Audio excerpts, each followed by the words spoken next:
10,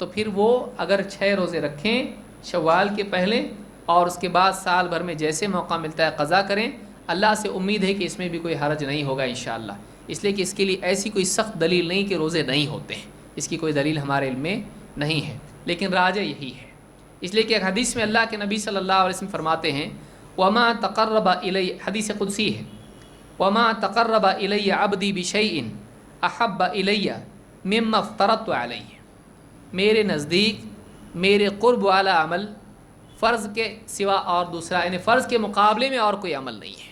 اللہ تعالیٰ کیا فرماتا ہے، بندہ مجھ سے قریب ہو سکتا ہے تو سب سے زیادہ فرض سے، فرض سے بڑھ کر میرے قریب کرنے والا اور کوئی عمل نہیں ہے، تو فرض مقدم ہے نفل پر، فرض مقدم ہے نفل پر، قضا فرض ہے، اور شوال کے 6 روزے کیا ہیں، نفل ہیں، تو قضا مقدم ہوگی نفل پر، لیکن یہ وجوباً ہے یا استحباباً ہے، اب یہاں فرق ہوگا، لہٰذا راجح یہاں لگتا ہے بچنا چاہیے شوال کو مقدم کرنے سے، لیکن اگر مجبوری میں کوئی کرتا ہے تو انشاءاللہ اس میں بھی کوئی حرج نہیں ہے۔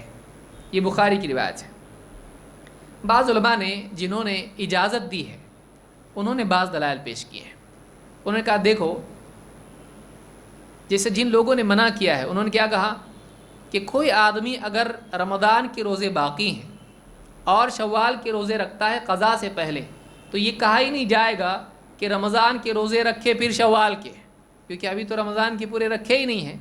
حدیث میں کیا ہے، جو آدمی رمضان کے روزے رکھے اور اس کے بعد شوال کے 6 روزے رکھے، تو ابھی تو رمضان کے روزے رکھے ہی نہیں، اس کے باقی ہیں، یہ کیسے کہا جائے گا کہ اس نے رمضان کے روزے رکھے اور پھر شوال کے رکھ رہا ہے؟ یہ اسی کے لیے کہا جا سکتا ہے جس کے رمضان کے روزے مکمل ہوئے ہوں اور پھر وہ شوال کی 6 روزے رکھے، تو یہ استدلال اپنی جگہ بہت قوی استدلال ہے، لیکن اس میں یہاں گنجائش یہ ہوتی ہے، علماء نے یہاں فرق یہ کیا ہے، انہوں نے کہا کہ دیکھیے یہاں ترتیب مراد ہے یا گنتی مراد ہے، بعض علماء نے کہا ہے ترتیب اصل ہے کہ رمضان کے روزے رکھیں اور اس کے بعد گنتی ان کی پوری کر کے پھر شوال، اور بعض علماء نے کہا نہیں، وہ بعد میں بھی اگر رکھے، سال بھر میں جب رمضان کی گنتی پوری کرتا ہے تو وہ ساری فضیلتیں اس کو حاصل ہو جائیں گی جو رمضان کے روزے رکھنے والے کے بارے میں ہے۔ جو آدمی رمضان کی قضا کسی عذر کی وجہ سے بعد میں کرے تو کیا یہ نہیں کہا جائے گا کہ اس نے رمضان کے روزے رکھے؟ وہ سال میں کبھی بھی کر سکتا ہے، کیوں؟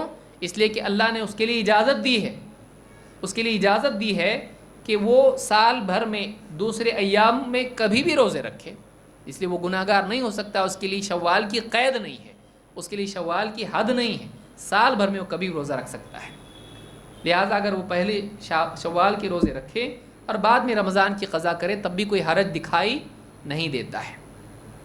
جیسے ایک حدیث میں اللہ کے نبی صلی اللہ علیہ وسلم فرماتے ہیں اذا مرض العبد او سافر کتب له مثل ما كان يعمل مقیما صحیحا، اگر کوئی آدمی بیمار ہو یا سفر میں ہو اور اس کا عمل چھوٹ جائے، کتب له مثل ما كان يعمل مقیما صحیحا، تو جو عمل صحت مندی کے دور میں اور مقام پہ رہ کر وہ کرتا تھا، سفر میں چھوٹ گیا، بیماری میں چھوٹ گیا، اس کے لیے وہ عمل لکھا جاتا ہے چاہے وہ نہ کرے، یعنی عذر کی بنا پر جس کا عمل چھوٹتا ہے وہ عمل چھوڑنے والوں میں شامل نہیں ہوتا ہے، وہ عمل کرنے والوں میں شامل ہوتا ہے، تو یہ عیب نہیں ہے کہ کسی کا کسی عذر کی وجہ سے رمضان کا روزہ چھوٹا ہو، اگر وہ آدمی بعد میں بھی قضا کرتا ہے اور پہلے ان روزوں کو رکھتا ہے تب بھی ایسا آدمی وہ ثواب پا سکتا ہے،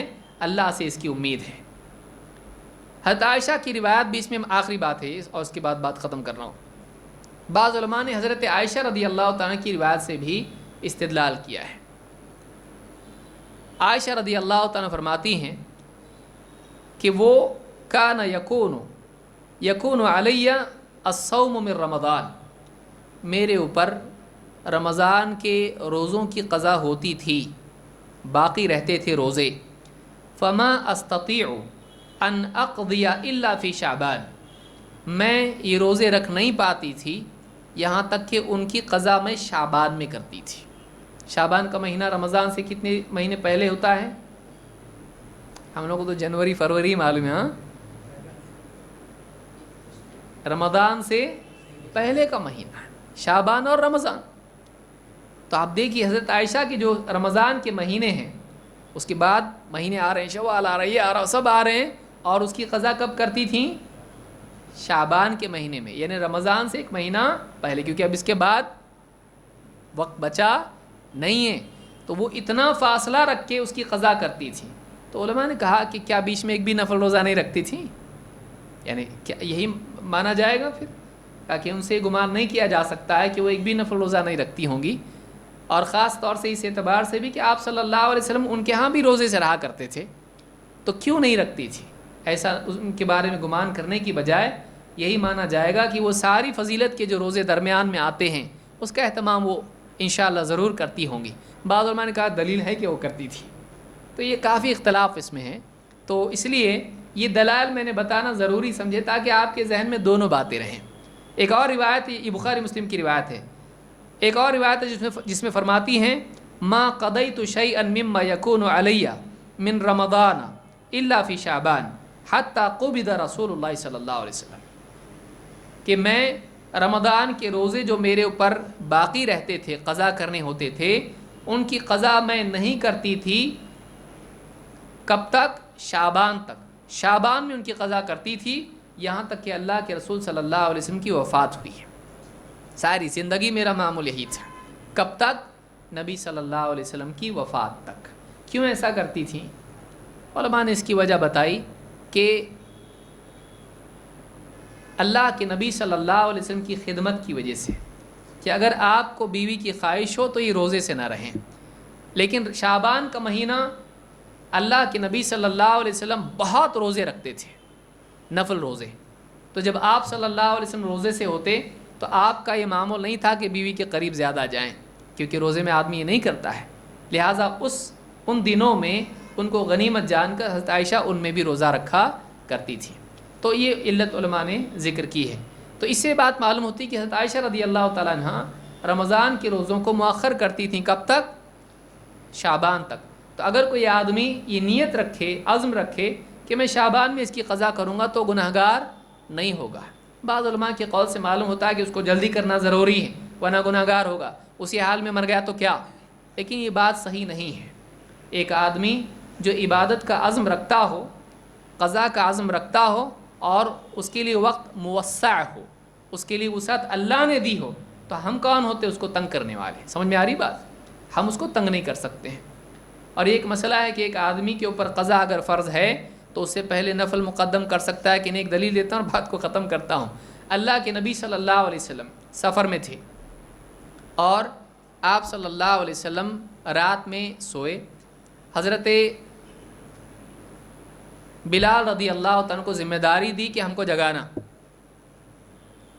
اور آپ لیٹ گئے, آپ کی آنکھ لگ گئی, حضرت بلال کی بھی آنکھ لگ گئی. جب آنکھ کھولی تو سورج نکلا ہوا تھا, فجر کی نماز. کہا کہ جگایا کیوں نہیں؟ کہا کہ جس نے آپ کو سلا دیا اس نے مجھ کو بھی نیند دے دی. اختیار تھوڑی نہ ہے آدمی کا, ادب کے ساتھ کہا جس نے آپ کو سلایا اس نے مجھ کو بھی نیند دے دی. اور اس کے بعد آپ نے کہا کہ یہاں سے چلو, یہاں شیطان کا اثر ہے, اتنی بڑی عبادت ہم سے چھوٹ گئی, چلو یہاں سے. کچھ آگے چلے گئے اور وہاں جا کر آپ سارے صحابہ نے وضو کیا, اور اس کے بعد کچھ صحابہ نے سنت جو فجر کی ہوتی ہے وہ بھی پڑھی, اور اس کے بعد فرض نماز ادا کی گئی. اس حدیث میں اس بات کی دلیل ہے کہ اگر آدمی پر فرض ہو, باقی ہو, تو اس میں کسی سبب سے اگر کچھ تاخیر ہو جاتی ہے تو اس میں اس پر کوئی گناہ نہیں. وہاں بھی پڑھ سکتے تھے, فوراً پڑھو, ابھی نہیں. کہا کہ یہاں سے نکلو, دوسری جگہ جائیں گے. آگے جا کر آپ نے قضا کی. نمبر 2, صحابہ میں سے جن لوگوں نے سنت نماز پڑھی, آپ غور کیجئے, باقی کیا ہے؟ فرض باقی ہے. اور سنت نماز کیا ہے؟ فرض سے چھوٹا کہ بڑا ہے, وہ نوافل میں شامل ہے, وہ زائد ہے, وہ فرض نہیں ہے. تو یہ نہیں کیا گیا کہ ابھی اپنے اوپر کیا ہے, فرض باقی ہے تو سنت کیوں پڑھ رہے ہیں, پہلے فرض پڑھو. تو ایسا نہیں کیا گیا, بلکہ فرض باقی ہے, معلوم نہیں زندگی کا بھروسہ نہیں, ایسا سوچے وہاں پہ نہیں. بلکہ انہوں نے سنت پڑھی اور اس کے بعد فرض نماز بھی پڑھی. تو یہ کچھ دلائل ہیں جس میں غور کرنے سے لگتا ہے کہ اتنا سخت معاملہ نہیں ہے. اس میں یہ کہا جا سکتا ہے کہ افضل یہ ہے کہ رمضان کی قضا کو مقدم کریں، لیکن لازم کہنے میں دل مطمئن نہیں ہے. اگرچہ بعض علماء نے، بڑے علماء نے بھی یہ بات کہی ہے، لیکن اس میں کوئی خاص ایسی صریح دلیل ہم کو نہیں ملتی ہے جس سے یہ حرام کر دیا جائے. یہ حرام ہے کہ ایک آدمی مقدم کرے شوال کو رمضان پر. حرام کی کوئی دلیل ہم کو نہیں ملتی ہے، یا روزوں کے فاسد ہونے کی دلیل ہم کو نہیں ملتی ہے. اگرچہ کہا جا سکتا ہے کہ اس میں کراہت ہے، افضل یہی ہے، لیکن اس کے لیے حرمت کی دلیل ہمارے علم میں نہیں ہے. تو یہ کچھ باتیں تھیں جو اس معاملے میں تھیں. اللہ رب العالمین ہم کو نیک اعمال کی توفیق عطا فرمائیں، اور اللہ تعالیٰ صحیح بات تک پہنچنے کی ہم کو توفیق عطا فرمائیں. جو باتیں میں نے کہی اگر صحیح ہیں تو اللہ رب العالمین قبول فرمائیں، اگر اس میں کوئی سمجھ میں غلطی ہے تو اللہ تعالیٰ معاف فرمائیں، اور اللہ تعالیٰ صحیح پر عمل کرنے کی ہم کو توفیق عطا فرمائیں. اقول ھذا واستغفر اللہ لی ولکم.